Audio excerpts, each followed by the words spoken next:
Hello to everyone that is joining. Well, this is the second session of the Graviton training. In the first session, we were talking with Regis Chapman, and for this session, the facilitator would be me. And I am going to talk a little bit about theories of conflict, anti-fragility, and conflict management. I I am going to start telling a little bit about myself. I studied 2 years of philosophy, and then I moved to political sciences, and then I started a specialization in sustainable development, and then I an environmental law, and then I studied a magister in conflict management. So I am uh, I am very passionate of studying conflict, and I have found it to be something that can be applied in our everyday life and in our organizations. So that is why I am proposing to train people in these skills of managing conflict for promoting the well-being of organizations. The slides, you can watch them. They are in the TEC General, and in order to get the POAP, you need to answer the questions that are in the type form. So um, with that, I would like to begin my presentation.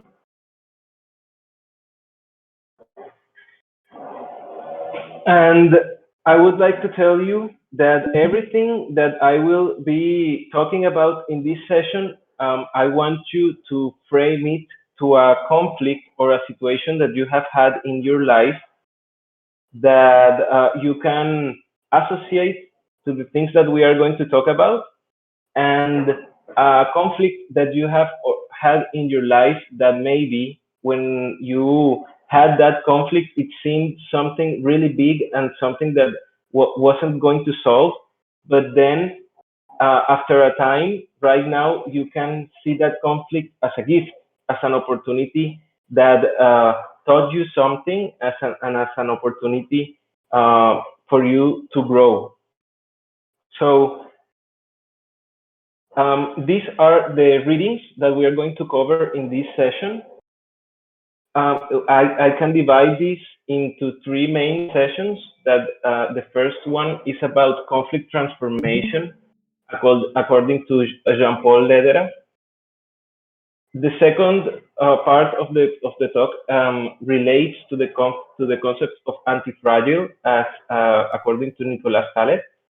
And the third part of the talk is going to talk about Galton method of transformation by peaceful means. So yes, I want all of you to think about a conflict that you have had in your life, that, to which you can apply some of these theses and methods and ideas that I'm going to explain, so that after this session you can see that conflict as a gift that life gave you, and as an opportunity to grow, and something that you can be thankful for that has happened, because that is what brought you here. Because we are going to talk about conflict as a motor of change. But first, I am going to start with this question: what is conflict? And I would like to present this first image that refers to a really basic source of conflict. And this conflict is when we are in our own points of view, and we are not able to understand the other points of view. And sometimes reality is not one or another point of view, it's just a composition of both of them. So a conflict is when some two or more people like try to impose a vision of reality that they think that is the whole and that is the truth, but what we are trying to talk about um, conflict is that this reveals us that there are no final truths and that we are all addressing um, an interconnection of subjective points that composes our reality. So what is seen in a conflict is that each participant pushes for their point of view. And what is not seen is why do they want their opinion to be heard. And for conflict resolution, more than a final truth, we need to understand the reasons why each one is attached to their position. So this is a very easy example of how communication can um, take us to a good agreement, and this that there were once two sisters that were fighting for an orange, and then the mom decided to split the orange in half, and she gave half of the orange to each one. But then she saw that one was squeezing the orange to make some juice, and the other one just peeled some of the skin of the orange to make a cake, and then she threw the pulp into the garbage. So conflict resolution is to understand ways of how can we take a better decision for both of the parties involved through communication. In the orange example, if the mom would have talked with their sons, she could have like given the pulp to one and the skin to the other, and everyone would be happy. But sometimes we just um, use these kind of prisoner dilemmas where they are fixed and to like model our reality or to think about reality, and and sometimes we need to think out of the box and to see how through communication we can create opportunities that are not shown in the first moment, that are not present in the first moment. So for conflict resolution, we need to ask ourselves deeper questions when we see a conflict. Is what do each of the participants and of the parties want in the conflict? What are their needs and what are their interests? Maybe in this case, to see a nine benefits more this person and to see a six benefits more this person. And if they talk, they can either benefit to say it's neither six or nine, or maybe if he talks with him, they can both say yeah it's six. It's not a fixed situation, but it's something that through that a dialogue you can come to a better state of the one that you started. So I want to I don't want to scare you, but this is something that I am here to present, that conflict is everywhere. And when you study conflict, it's not that you are not going to have any conflicts in your life or that you're going to be perfect. It's just that you're going to be able to embrace change and embrace conflict as something that is natural in life, and embrace that things are not going to always happen as you want, and that is an opportunity for you to understand, to improve, to learn, to become better, to innovate. So yes, like conflict is everywhere, but it's not like yeah, I'm gonna have a conflict just because. But we have to see conflict rather as a force, rather as a motor of change and as a dialectic process. Do you have any questions until this moment, or would you like me to continue?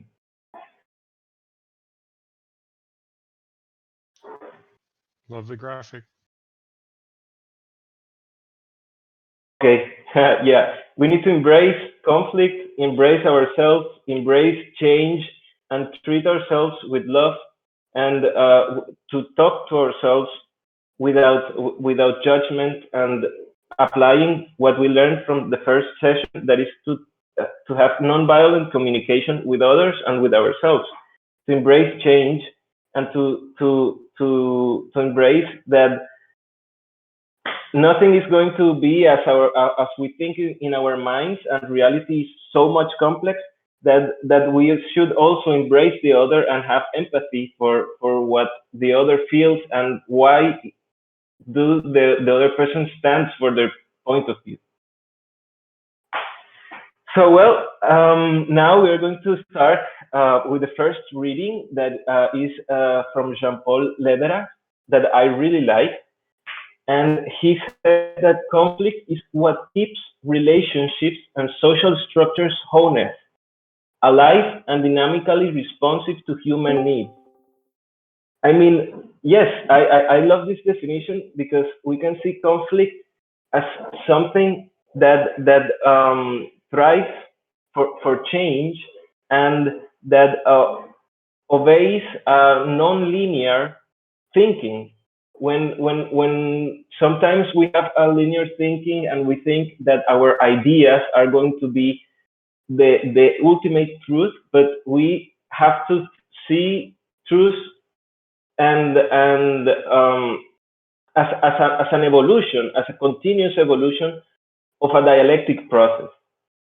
And if we wouldn't have conflict, like, our life would be monotonous, would be flat, everything would be the same, and our relationships would be superficial. It would be a monologue. And I am going to start here talking about the difference between a monologue and a dialogue. A dialogue is when you incorporate the other person and put in the other person's shoes. And a monologue is when only you talk. So conflict is an expression of diversity. Conflict is an expression of the other. Conflict is an expression of the points of view that you are not seeing, and is also a gift for you to broaden and to improve and to incorporate others to fulfill our needs and to evolve.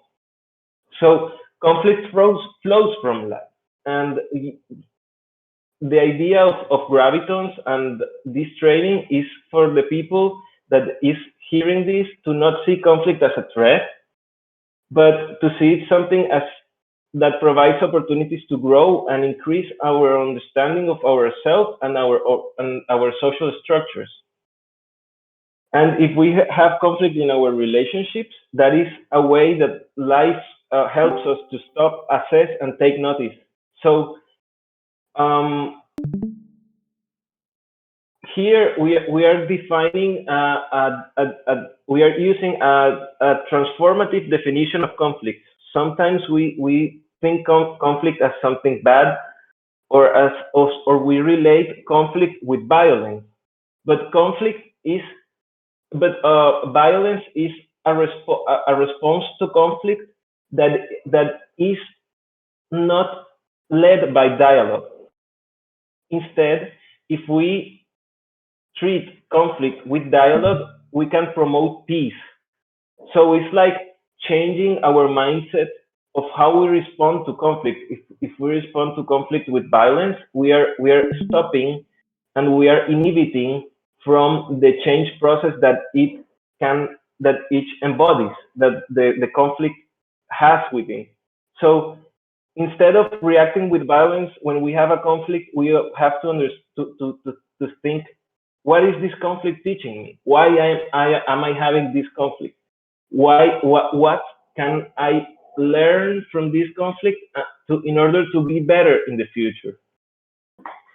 So continuing with this transformative approach of conflict, I am saying that conflict is a gift from life, and conflict is normal in human relationships. it is we have conflict within ourselves, within the others. We have conflict with our institutions. We have conflicts with our communities, and sometimes even conflicts happen without intention. Maybe you have the best intention to do something, and then you like forgot, and yes, a conflict arose, but you have to respond to that, and you have to see it as something that needs a response. That is why it is and can be seen as a dialectic process.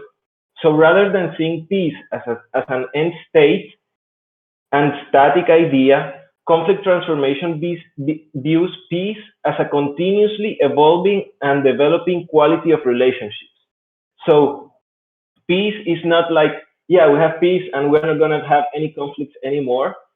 Peace is rather that we, through the evolution of our relationships, are able to address our own conflicts, and that we are not like, if we have conflict, then we inhibit the other person, or we try to impose our point of view, but seeing peace as the ability to manage conflicts as something proactive and good for the whole.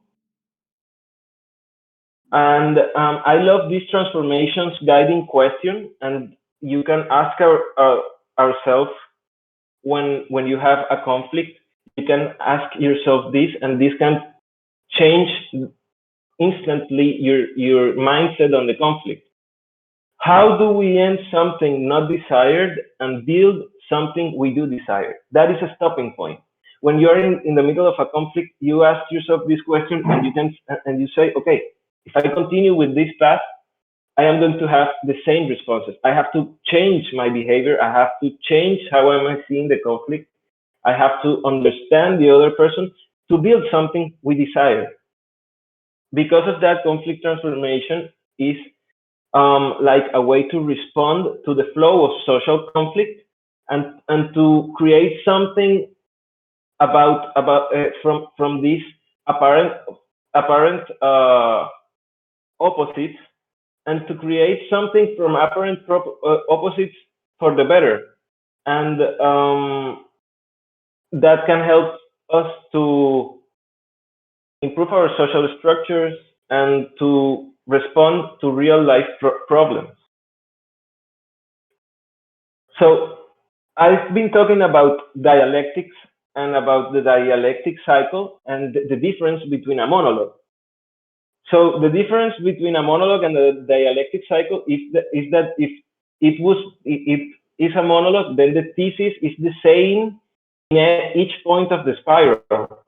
But here, and this is related to what we saw in the first session of spiral dynamics, here we can see development as something spiral, but this is something that has thesis, antithesis, and synthesis. Is because of the incorporation of the antithesis that you can have a synthesis. Synthesis is not an end state of truth. That synthesis always have an antithesis, and that also leads us to that is the process of evolution. And how can we see this as the apparition of conflict, as the apparition of a dialogue of another actor that contraries our dialogue? And this is from Plato and Hegel, but here we can also see how Marx talks about this dialectic cycle in his theory of dialectical materialism. That is the division of classes, and the fight between classes is what leads us to evolution in our institutions, and that this conflict between classes is like what is taking us to another place. And in this moment, I still feel that we are in the era of capitalism, because we have this um, fight of classes between the bourgeoisie, the very rich people and the proletariat, the people that is not in this position of economic profit, of, of advantage from the economic system. So I think that because of this conflict that we are having right now, we are also having new and alternative ways of seeing social structures as DAOs and as all the decentralized world that I can see as a response to the conflict between that we have in our economic system between rich people and poor people. And I would really like go deeper into Marx, but this is not like the purpose of this topic of this session. But he states the difference between the value of use and the value of exchange. And I think that we are still stuck in that division where we give value to what can be exchanged and not give value to what we can use or what we need. So it's like a change of paradigm that we are still having. And even to reflect on how do we measure human labor, because we are measuring human labor according to what is productive to the economic system, and we are not giving the value to human just for the essence of living, being part of a society and being part of this world.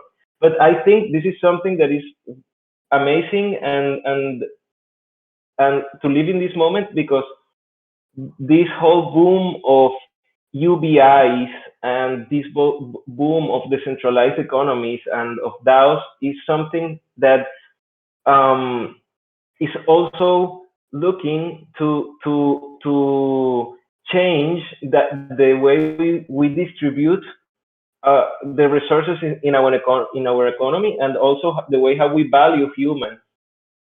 And I mean, I feel more valued in this community, in this decentralized community of the TEC, that I feel in my own country. So for me, this is a very good way to avoid some of the conflicts that we have right now with our institutions and with our government.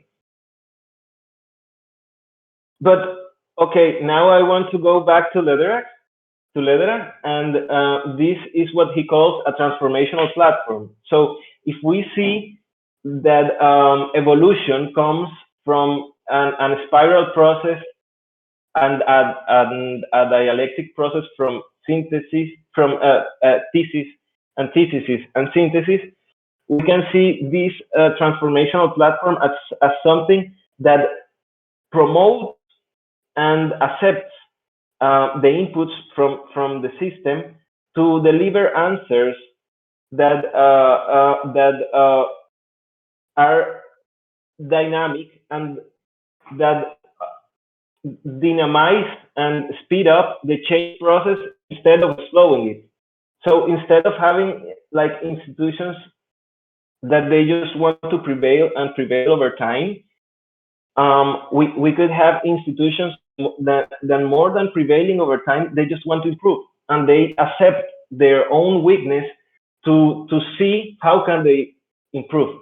So a transformational platform, according to Lederash, is short-term responsive and long-term strategic. It's strategic because if you can process conflict in a short period, in a short term, then you can address conflict in a longer term, and that gives you resilience.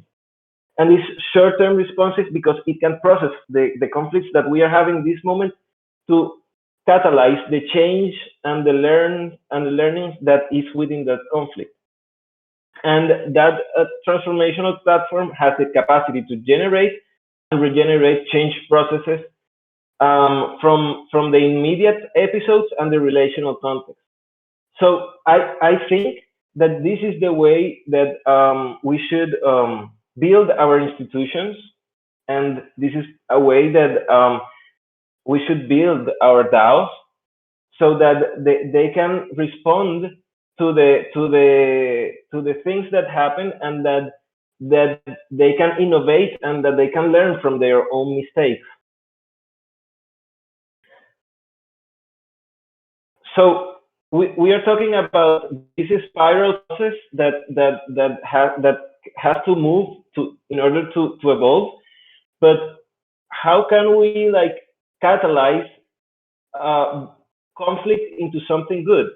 And I am proposing this framework for conflict analysis that is based on the three P's, but here are four P's, and relating it to the process of nonviolent communication, where first, when a conflict arises, you have to start an observation process to see who are the actors, what is their relationship of power, what is their interest, and you have to observe the problem without judgment, like without having any partiality.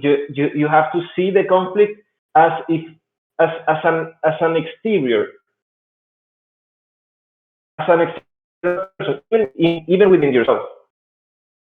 Then you can understand the feelings and understand the intention of why the problem arose. And for that, you need to understand the context, the arguments that are faced, the aspirations that is behind each argument, and try to measure the scale and the reach of the conflict, so that you can like also understand that when a conflict is too big, there is no management margin, and sometimes you just need to give time to the conflict, or wait for the conflict to like calm down a little bit, so that you can act with it. And you have to have recognition from both parts of the conflict and willingness to solve that. If we have these two steps, then we can go to the process of identifying needs from the conflict. So identifying what were the triggering events, what are the ways of fighting, and what would be the best ways to address this conflict, what has been the management given, and how can we improve that management, how has been the communication between the parts, and to make a chronology of how the conflict has been evolving over time. When we do that, we can identify the needs in order to propose possible solutions that can be seen as formulating requests. So, to propose possible solutions, we need to compare with reference and simils, because sometimes we think that a conflict is the first time that is happening. But as conflict is something that has been with humans throughout history, it's very difficult that there is a conflict that we have had, that anyone in life has had it. I mean, mostly all our conflicts can have reference and simils, and we can learn from other mistakes and learn from other ways of handling their issues. So to put in practice that, and we to keep looking for solutions, we need to explore alternatives, testing for the legitimacy of the agreements, because sometimes we can propose a solution, but it's not legitimate. So in order to propose solution, this is a very careful process, where you need to understand the needs and the feelings in order to be able to propose a situation that can be better from the initial situation. And we need to do a lot of planning and foreseeing reactions, so that the things that happen don't have us surprised, and also having follow-up mechanisms to have like the solution is being implemented.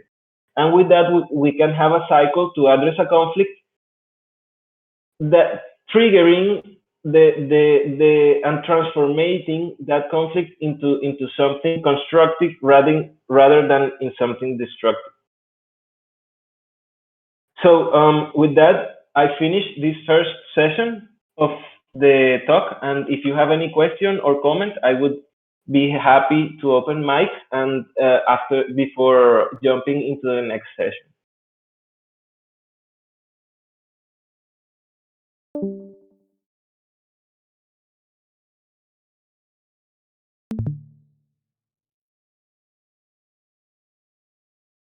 Are you liking the presentation? Are you following?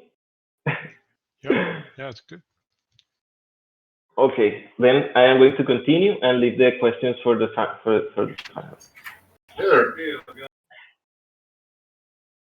Okay. Yeah, this is really excellent.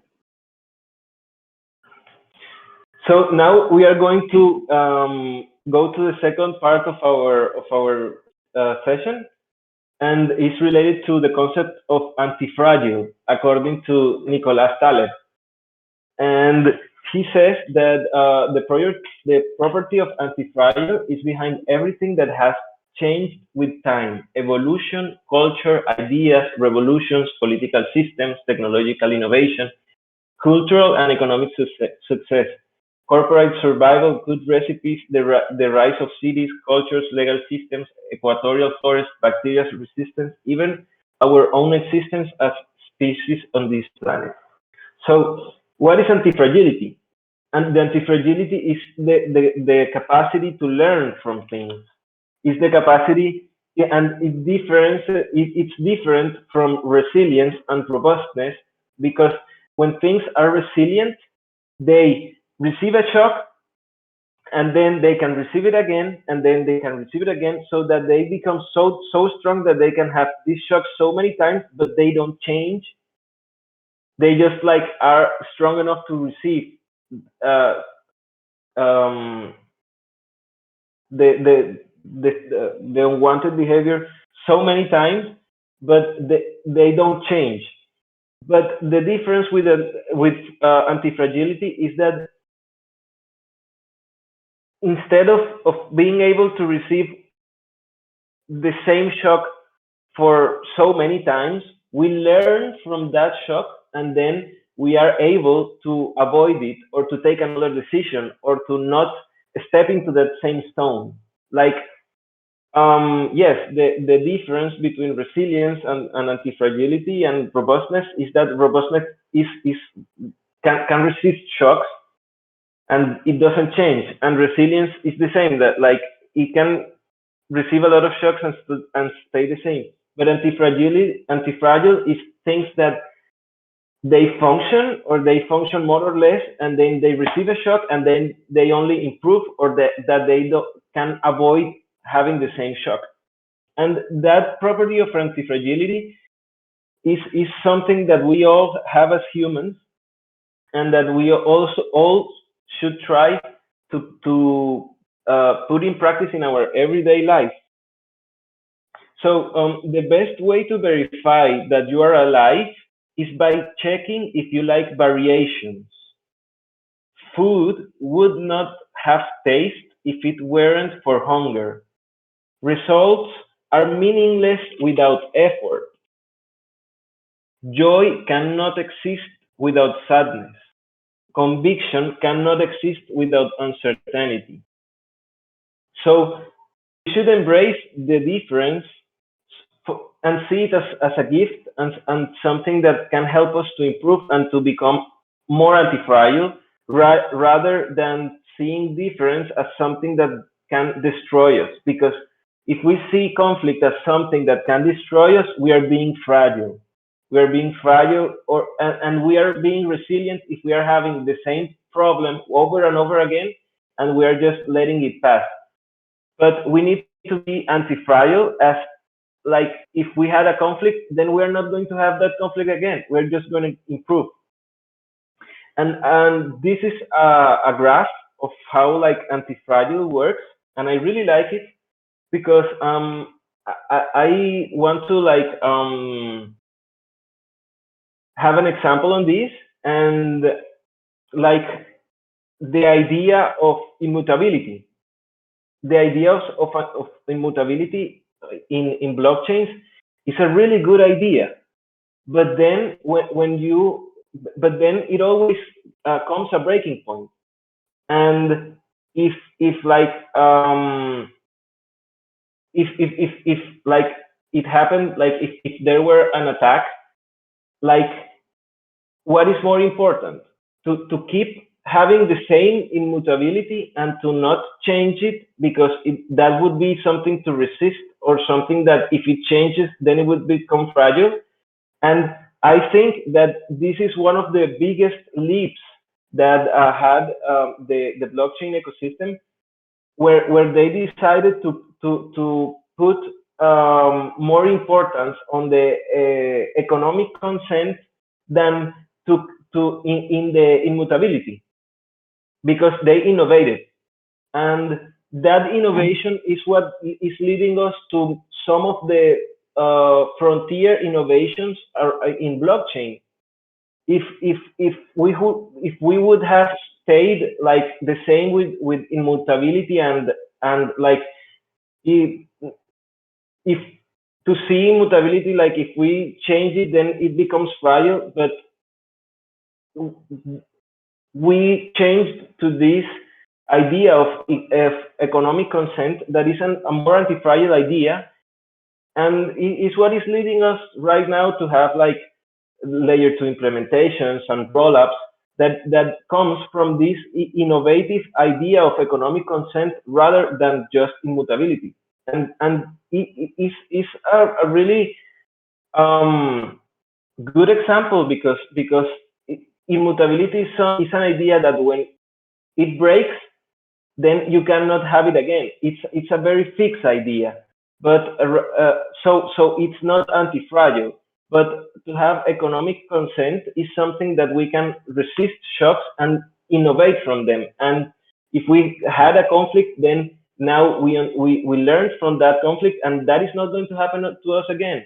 And we can see the benefits of having that problem, so that now we also care for the cultural build in DAOs, and not just like to having a technological organization that can be like a perfect machine, but it's not a friendly to humans. So what we are doing with these cultural builds, with this, what I am trying to do with conflict resolution, is to help all the ecosystem to keep themselves innovating and understanding and learning from past events, so that we can use what was wrong in the past to improve in the future.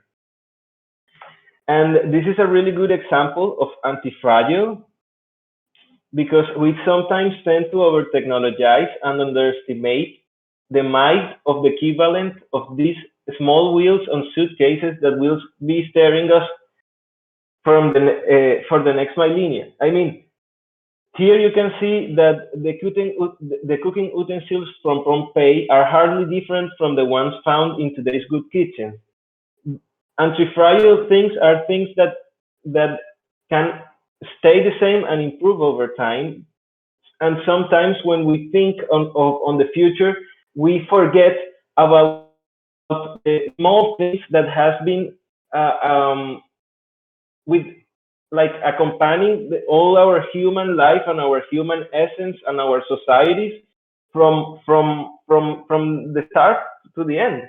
So we cannot plan our future like without cooking utensils, and we should think of our ideas to be as indispensable as cooking utensils. We should think of our ideas as something that can improve with time, as something that can resist shocks, as something that when in 1,000 years that people can still replicate us and learn from them and improve them.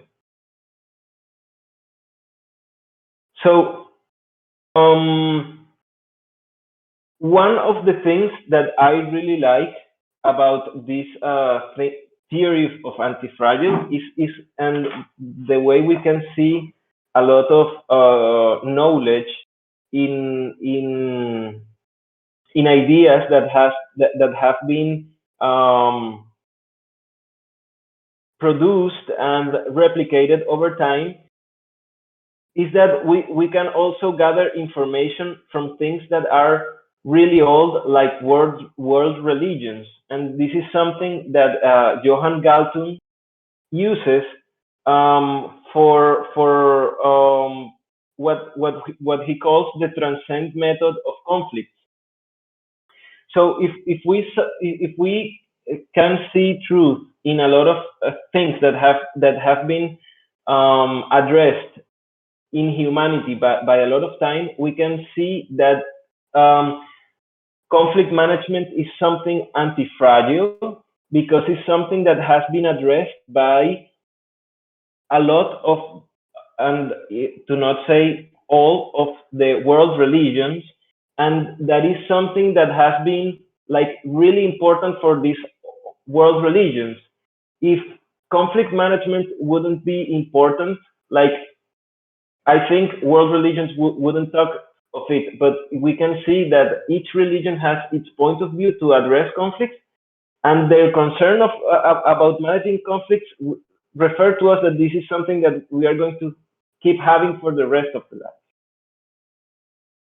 And even though some of the religions fight over who has the truth, I really like the position that Durgadas explains sometimes, that you can see mythology as something that can be used to express really complex ideas in a really simple language. So even though we can have like religious fights over what is the final truth, we can also build a certain way of thinking by gathering different ideas from the religions. So in the Hindu thought, you can see like conflict that is the destroyer and conflict is the creator. Conflict is a source of violence and conflict as a source of development. The conflict worker as the third role as preserver, transforming and conflict by avoiding violence and promoting development. Well, the conflict worker is something that has been like one of the first ways to address conflict in human life. So we in the future we are gonna still need conflict workers, even though we have a super automatized future. I'm really hard to believe that our conflicts can be solved by a machine. I think that this is something very human, and that this is something that has to be very human, and that the conflict workers are like these small wheels that we have had through human history, and that we can still have in the future because they somehow they manage to work. And in the Buddhist thought, it says that everything grows together in mutual causation. Conflicts has no beginning and no end. We all share the responsibility. No single actor carries the responsibility, and no single actor carries all the guilt. This is something that we are also working on here in the TC by having mutual accountability, because we all are carrying the responsibility of the well-being of the community. And as gravitons, this is a very big role that we should have in our different communities. And having following the Christian thought, the responsibility for conflict transformation lies with individual and in their individual responsibility and decisions, so as to act so as that they promote peace rather than violence. In the Taoist thought, we can say everything is yin and yang, good and bad. There is high likelihood that the action chosen also has negative consequences, and that action not chosen may have positive consequences. Hence the need for reversibility, only doing what can be undone. In the Islamic thought, the strength deriving from submitting together to a common goal, including the concrete responsibility of the well-being of all. And I really like this last one, that is, the truth lies less in a verbal formula than in the dialogue to arrive at the formula. And that dialogue has no beginning and has no end. This dialogue and to arrive at the formula is something that I can relate a lot to this, because it's something that we can see as conflict management, not as conflict, not as solving just one conflict, but as a way to understand conflict in our lives, to produce something change and to produce something better. So it's not to arrive in a thesis, because all theses are going to have an antithesis. Is to be able to synthesize the and to have empathy for the other points of view, so that we are not a monologue in our heads, and reality is our expression of our thinking, but to see this reality as a dialogue and as a process that constantly is evolving from the interaction with the other person. And with this, I want to go with the final section in this of this section of this talk, and is that conflict management can also be seen as a political philosophy, because conflict is itself is not bad. It is an expression of the diversity of interests, ideas, and points of view. It arises in all human relationships, and like crises, can be excellent opportunities to grow, emerge stronger, learn, and improve. And that when assuming that conflicts are negative, people and institutions tend to fear them and adopt one of these two attitudes. They resort to force or they ignore them. And neither of them is trying to transform the conflict into something positive. When you resort to force, you enable the change that comes with conflict. And when you ignore them, you are also enabling yourself from the opportunity of addressing the conflict. So instead of letting things go or just fighting with them, we need to see conflict and understand it, and put our efforts into improving from the initial situation that we had. So as how can we include our antithesis in the next synthesis that we are going to have, or how can we use the antithesis to make our ideas better and stronger? Can I just point out, Juan, this second point that you're making here is something which is encompassed in the Rajas and Tamas duality that I gave you a graphic about, that you talk about a lot. That's expanded upon in that decolonization talk. Yes. So when conflict arises, both parties believe that they have the only logical stance. Since, like as we saw in the first image, since each one sees the situation exclusively from their particular point of view. But the importance, the need of dialogue is the mechanism that allows to search for collectively constructed solutions through listening and incorporating the other's perspective. And the final message that I am going to give with this section of the talk is that the quality of an institution is not determined by whether or not it has conflict, but how it manages to address them. And this is something that is also related to Elinor Ostrom, because what we have learned by reading Governing the Commons is that the endurance of the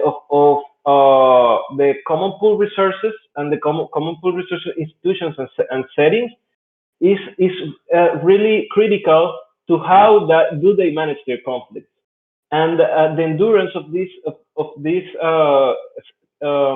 situations relates to how the people communicate, and how the people can transform the things that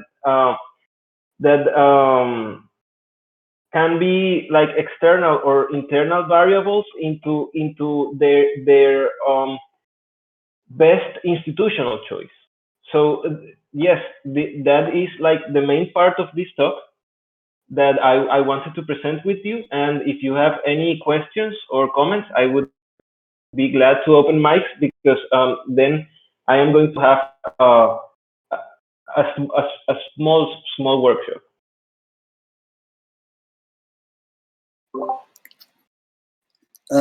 So I really like this idea of anti-fragility, especially in a conflict management system. But what does that look like? What does, like, I get the idea, like we should make our conflict management and really focus on the transformational aspect of how to manage the conflict so that it makes it anti-fragile. But what does that actually look like? Well, I think that that is a very good question, because for me it's been really hard to explain it in an image. I was searching a lot of memes and GIFs and how can we like express graphically anti-fragility. But I really like what he says, that is a property that is within life and that is within good things, and that you can see it when something preserves in time. And I think also of it as a quality that we have as human beings of learning. When we make a mistake, we can learn from it, and we can uh, not step into the same stone a lot of times. So I don't know if maybe um, I could have had a better answer, but I think it's I not can something provide that we one can if you'd like. see. Okay, it's not something that we can see like in with the eyes, but it's something that we can like study and like understand from the capacity of change. But I would let Durga. So one excellent example of an or an organized society that actually operates in an anti-fragile way is India as a whole.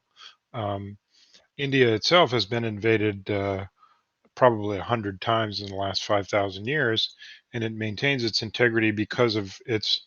And what ends up happening is actually the people who invade India tend to be kind of absorbed by India, because India's philosophy is so radically inclusive that it actually allows for these really disparate viewpoints and continues to remain integral within itself. So the principle behind that is a principle called Brahman, which is Brahman, which is basically this conception of a reality beyond all names and forms. And that particular thing is considered to be the only actual reality.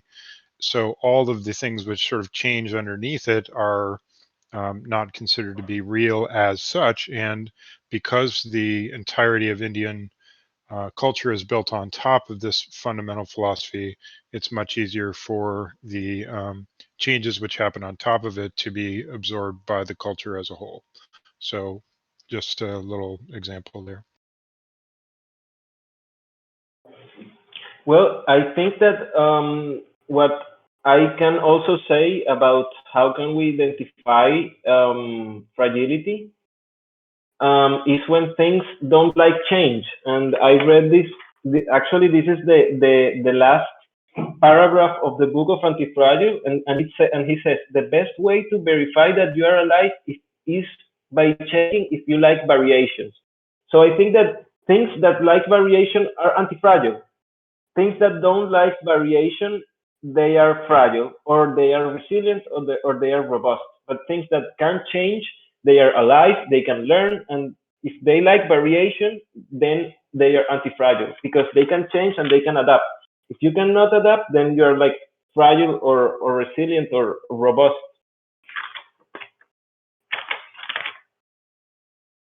Anyone has another question? And I hope that Griff had a good answer.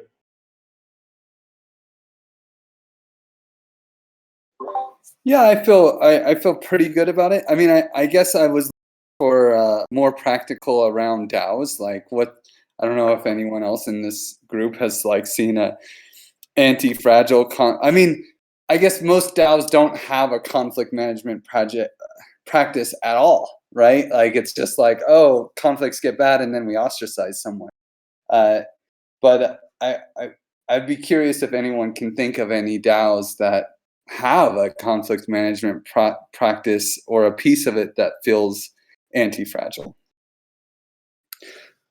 When there was that drama on SushiSwap and somebody took a lot of money, and I don't know exactly what happened there. I just heard about it, but I think that if Sushi survives after that, it's anti-fragile because it has survived something that could break it, and now it learned now because people is involved. It learned from that, and probably the rest of the DeFi space learned from that.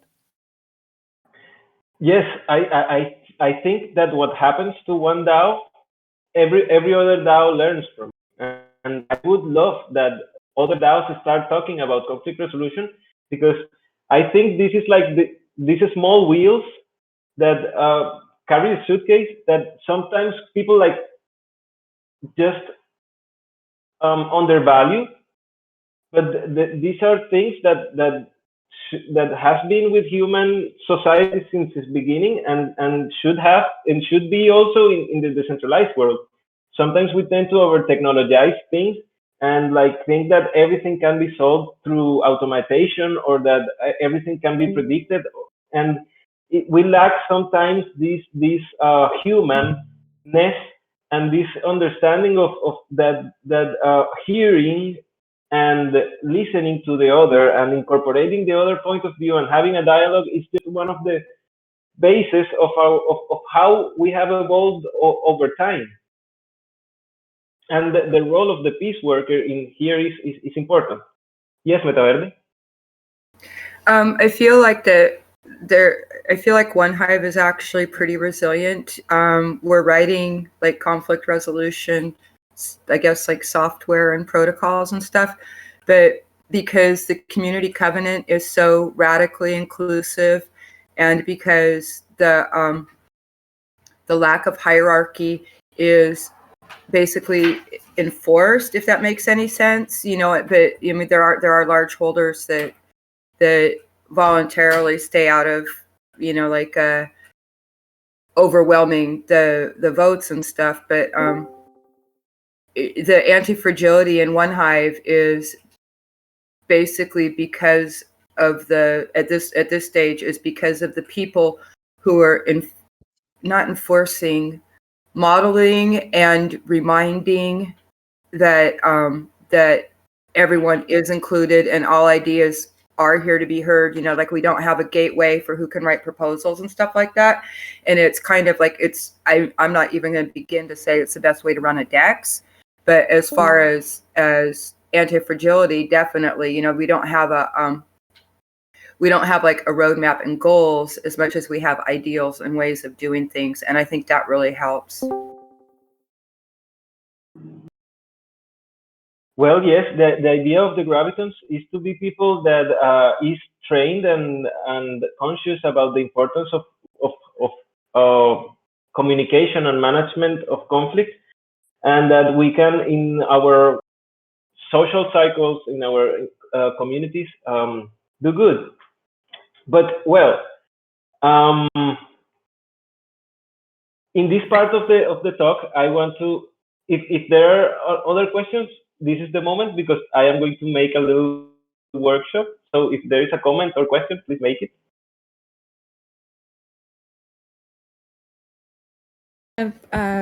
Quickly comment on what both Durgadas and Metaverde talked about anti-fragility. I mean, about radical inclusivity. I think this is key for anti-fragility. And I was thinking, what comprises radical inclusivity? Like, what do you need to have a radical inclusive environment? And the few topics I listed is accessible information, active listening, duocracy, that is a freedom of agency. So I'd be curious if anyone has other ideas about this. I think that unified thinking, because to see ourselves as a whole and to not see ourselves divided from the other is what leads us to see the other as a peer and as someone that can contribute to the dialectical process that we are in the moment. So I would say, like, to see ourselves as a whole and to not see the other person as different as one, but to understand that every one of us is having our own struggles and doing the best that we can to achieve our purposes. And I like radical inclusion because that's why I'm here. One other thing I would say is part of the reason why I sort of describe myself as a relentless contextualizer is because I do feel like in every situation, the radical inclusivity is basically a habit of continuous and endless and relentless contextualization, which is to say, sort of figuring out how two things are more similar or more common with each other than they are different, and to have that be my first priority when I'm cognating about any given topic. That's the most important thing.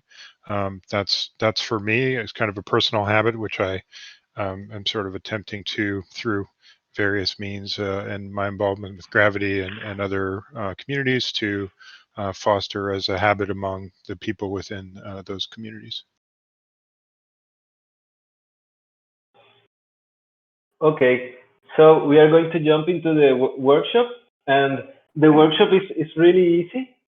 I want you to write, and I am not going to evaluate this or anything.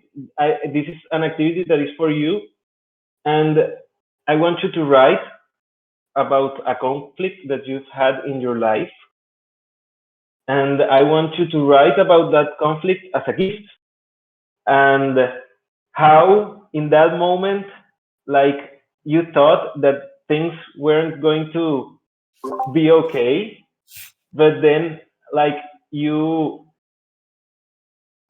learned from it, and that conflict has made you, like, get into this point. I want to share with you, like, my personal experience.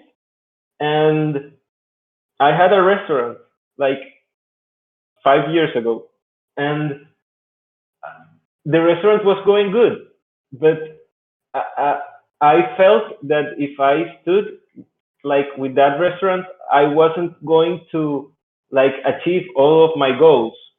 And when I decided to close that restaurant, it was a big conflict for me, because I decided it to start doing other things, and I didn't have, like, that economical sustain that the restaurant gave me, and it was really hard for me.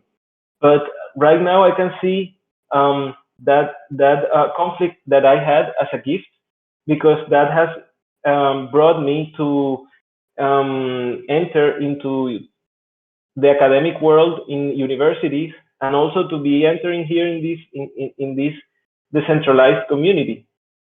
So yes, it is something that you all can do, like, privately, and just talk to yourself like that, like how a conflict or a situation just made you better.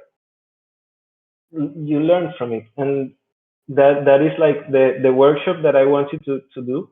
And if someone wants to share, it's free, and if you don't want to share, there's no problem. I can definitely share. And so we can just go around.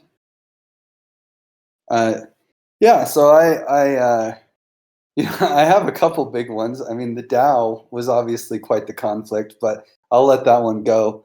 I had another conflict, but the DAO was great because I became a community leader through it, and it was very nice. But there's another, before the DAO, I was a community Save Our Sonics organization, which was an effort to keep this NBA basketball team that I was obsessed with in Seattle.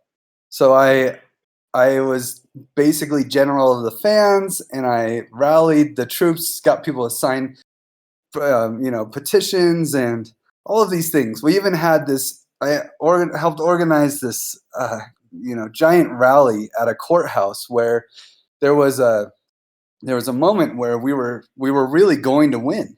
There was basically the Seattle city made a deal with the Seattle Supersonics that they would upgrade Key Arena,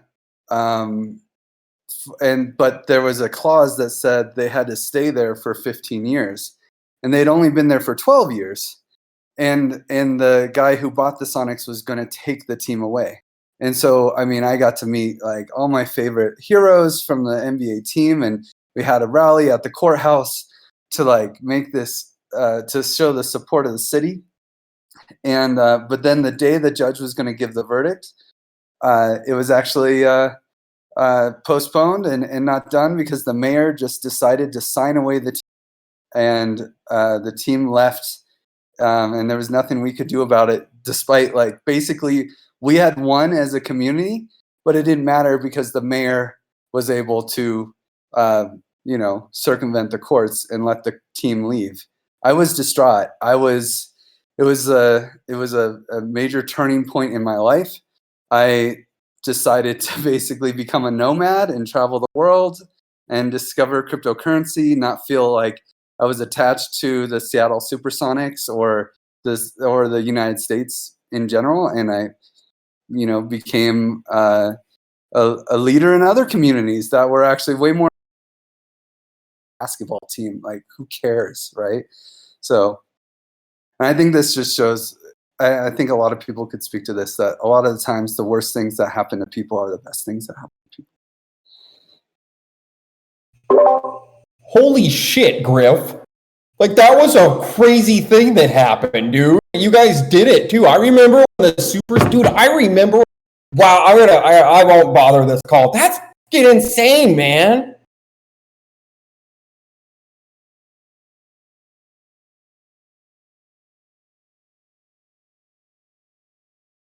Yeah, it's normal. I mean, all of us have conflicts, and I mean, we wouldn't be human if we don't have conflicts.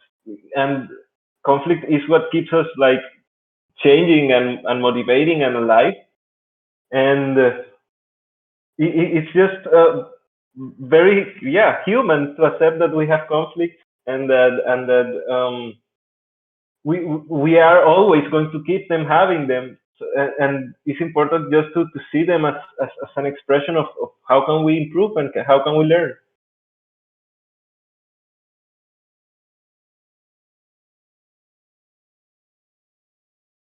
So, well, if anyone wants to share another story, it's okay. If they don't want to share another story, I will just go into talking about what we're going to cover in the next session, and to invite all of you to claim your POAP.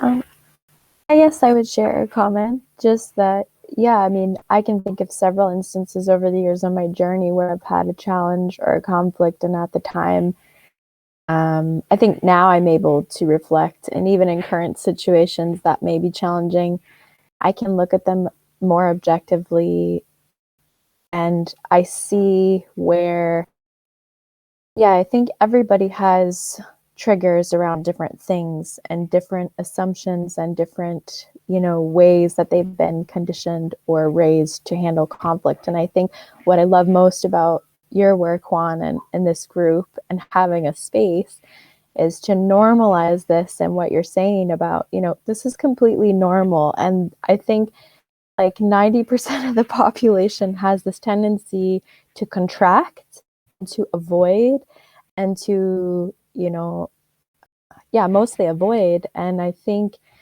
the more we can like open to this, but to be able to open, you have to feel like safe to be vulnerable. And also like this level of comfort is different with different people and different relationships. But I think like one-on-one, it's okay. But I feel like the more people you add to like a space, or the more people you add, the kind of maybe the less trust or the more contraction, because it feels like, oh, is it okay to really open to these people? And I think part of that is it has to be like the right space and environment and the intention of the group going in, like, okay, this might be awkward, this might be really uncomfortable, but let's go into it, because probably we're going to have this ability to transform it to a place where disconnection can become connection. So thanks for holding this space for us. And I hope that reflection is, I don't know, helpful for some people. Or Can I tell you about my conflict? Please. So the very first nonviolent communication group that I founded in Seattle when I left the ashram,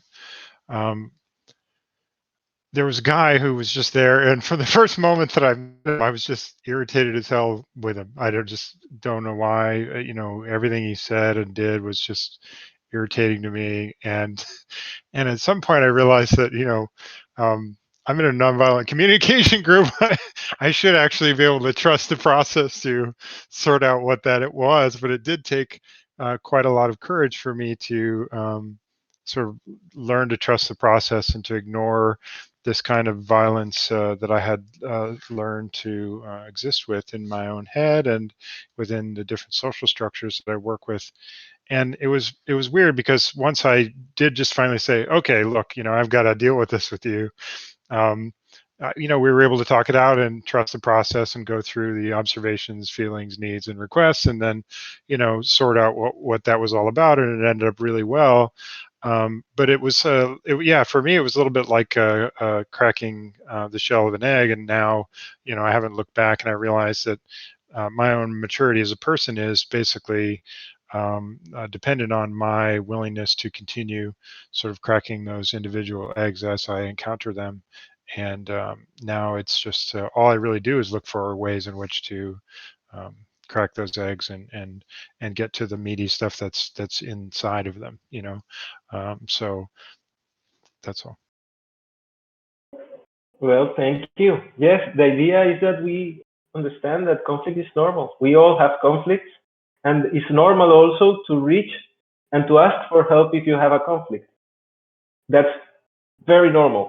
And that is one of the main principles of this Graviton training. This session was to understand conflict as a theory as a whole, but in the next session, we are going to go really on the process of handling a dispute.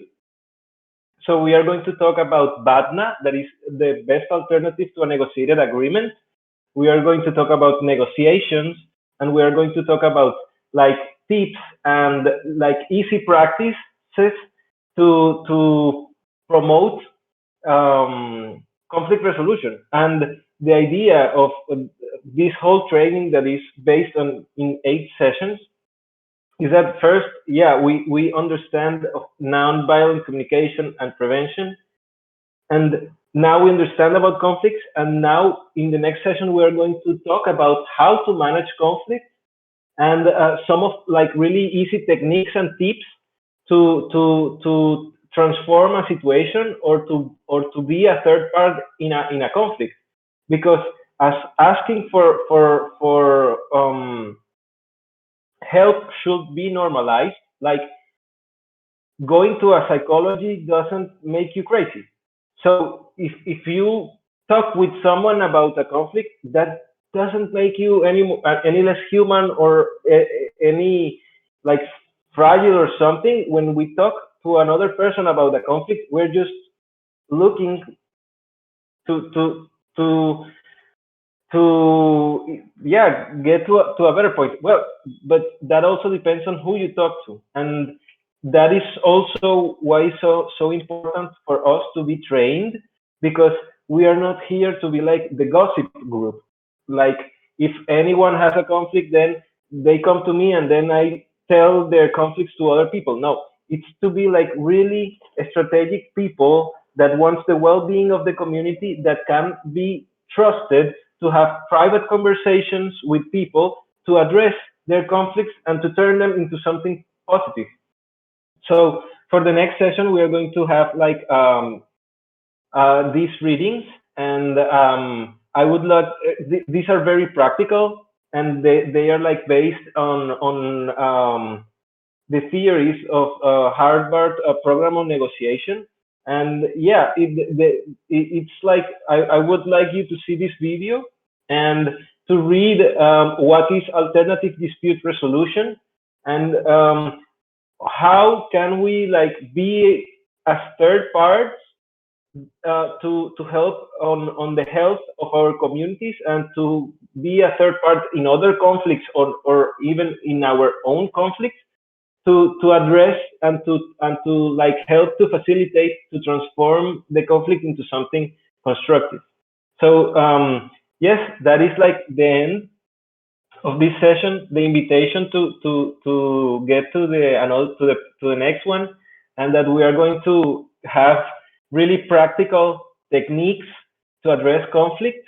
Now that we understand that conflict is natural and that conflict is going to arrive always, and that then now we are going to understand how to easily manage conflict and within other people, and to become a negotiator and a mediator. That is like the ultimate goal of this training, for these people that we are training to be trusted people in their communities, so to help on the well-being of the community as a whole.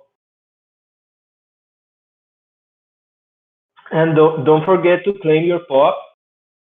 That's the only thing that I have left to say. And thank you to all of you for your time, for your listening, for opening with these sessions, for taking something with you. We all have conflicts. Conflict is natural, and we shouldn't be afraid of talking about it, and to see it as something that always has something that we can learn from or improve. Thank you. Thank you, Juan. Juan, you're amazing. Thank you. Thank you.